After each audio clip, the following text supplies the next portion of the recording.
Vous le savez, nos agriculteurs croulent sous les contraintes, croulent sous les règlements qui les empêchent de travailler et qui les empêchent de vivre.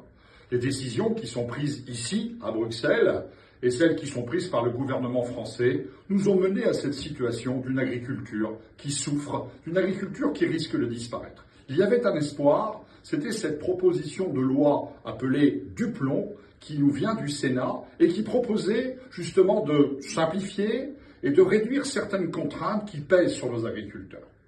Eh bien, à l'Assemblée nationale, profitant de l'absence des députés LR, des députés de M. Retailleau, des députés macronistes du bloc central, les députés de gauche, d'extrême gauche et les Verts, en déposant des milliers d'amendements, ont vidé la loi Duplon de toute sa substance.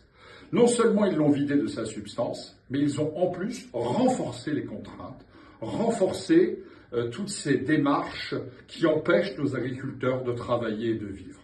Les députés du Rassemblement national à l'Assemblée nationale se sont battus pendant des jours pour défendre nos agriculteurs.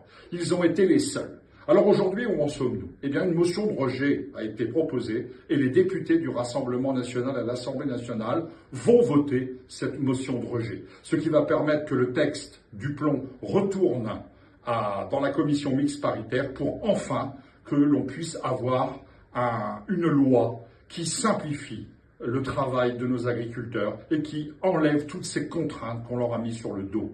La gauche, l'extrême gauche et les Verts sont les ennemis de l'agriculture, sont les ennemis de nos paysans, sont les ennemis de l'élevage. Nous, au Rassemblement national, que ce soit ici à Bruxelles ou à l'Assemblée nationale, nous nous battons pour nos agriculteurs, pour nos campagnes, pour ce secteur indispensable à la France.